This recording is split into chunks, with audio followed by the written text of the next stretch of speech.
Speaking of furthering higher education, the Miss America organization, one of the top scholarship providers for women in the country. It is a program that is passionate about equipping young girls with tools to make a difference, whether it be through scholarship, service, success, or style. And earlier this year, Alabama's very own Abbie Stockard competed on that Miss America stage, won the national title, and she joins us live now from Orlando as she prepares to pass her title to the next Miss America. Abbie, sister, what a whirlwind I'm sure these last 9 months have been for you. Competition was bumped up a little bit this year, so we know your reign was cut short just a little bit, but certainly the experience of a lifetime nonetheless. How you feeling right now in Orlando?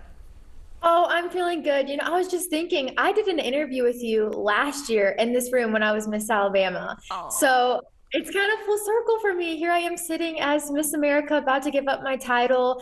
It is truly bittersweet. I feel like I've accomplished everything I've wanted to this year. It's been so meaningful. It's been so rewarding, and it's going to be really sad passing on my title, but I am excited because I have a lot of things to look forward to, especially with nursing school and using that scholarship money to finally get my degree. Yeah, we are so excited for you. You mentioned it too. I know we've chatted a number of times now because we both share, I think, a passion for this program, because Miss America, we know, is not a beauty pageant. It is hard work. You've now since spent countless days, weeks, months traveling across the country, meeting with veterans, our nation's heroes, speaking at universities. What are some kind of specific ultimate experiences that stand out to you from this past year?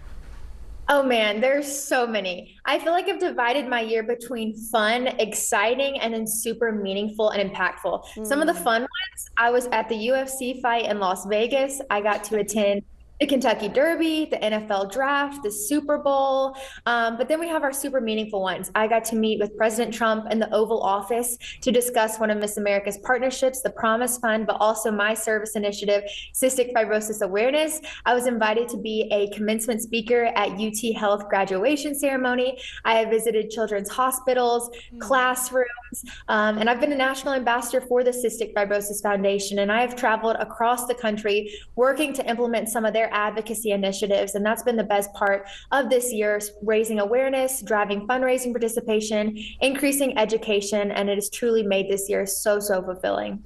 Abbie, you are so amazing, and I'll tell you too, I think we're not really supposed to have favorites, especially as journalists, we get that, but I think you will forever be one of my favorite Miss Americas, because I remember when we spoke, you were so humble and you stressed, I'm just a normal girl. Like, I didn't grow up competing in pageants. I wasn't sure what I was doing when I first signed up, right? What do you feel though you've learned about yourself since having carried now one of the most prestigious titles in American history?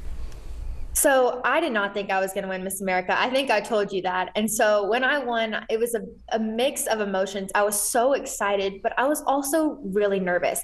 I didn't consider myself the most dynamic speaker of the group. I didn't think I was the most talented. And the first thing I had to do after I won was go to the hotel and give a coronation speech to everyone there. And I remember thinking, oh goodness, I'm going to reveal to people that maybe I don't have what it takes to be a good Miss America. What if they don't like how I speak? What if they don't like my personality? And I got overwhelmed by all of those doubts and fears. But if there's anything that I have learned this year, is that it is so important to stay authentic to yourself. And I feel like this country has embraced me for exactly who I am, and I haven't had to change a bit.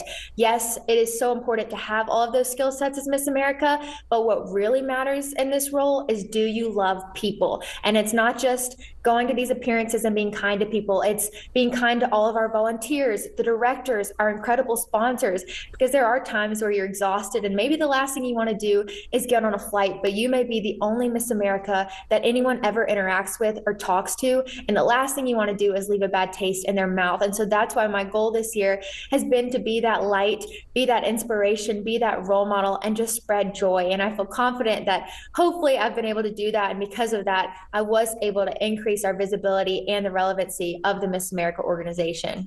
Okay, Abbie, you're my favorite. I'm sorry, I said it earlier and I'll say it again. You are amazing. You're radiant. You're so, again, as you mentioned, just authenticity and humility. I feel like just exude when you walk into a room. So we're so grateful to have gotten to know you. You mentioned a little bit again, though. You are now continuing, of course, your education back in your home state. How is nursing going down at Auburn, and what does life look like for you now after the crown?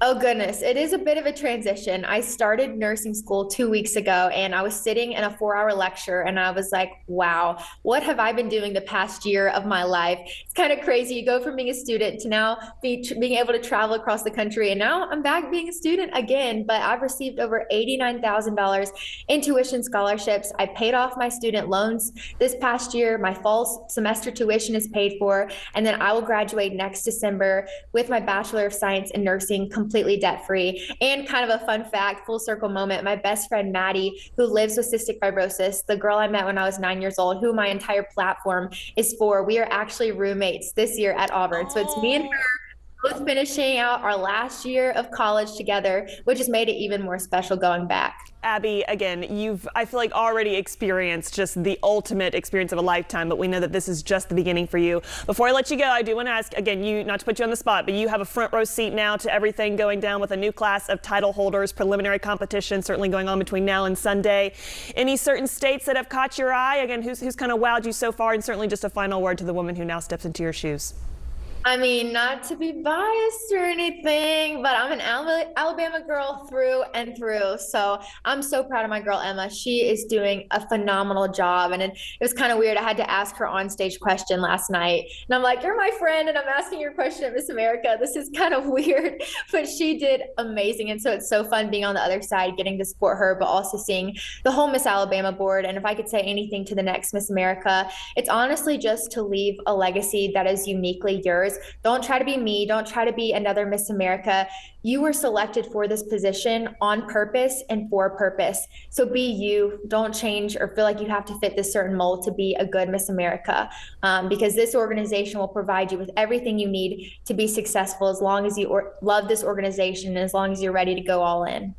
Abbie, you're so kind to say as much. I will say, though, whoever takes, again, over the crown, she's going to have big shoes to fill. And you are amazing. Thank you for representing, of course, not only the state, but this nation so beautifully. I feel like in the 3 conversations we've had, we're kind of friends, you and me. So continuing to just wish you all the best and hope we stay connected, my girl. Congratulations on a wonderful year and have fun again over these next few days. We wish you the best. Thank you for having me. Thanks, Abbie. Bye. Bye.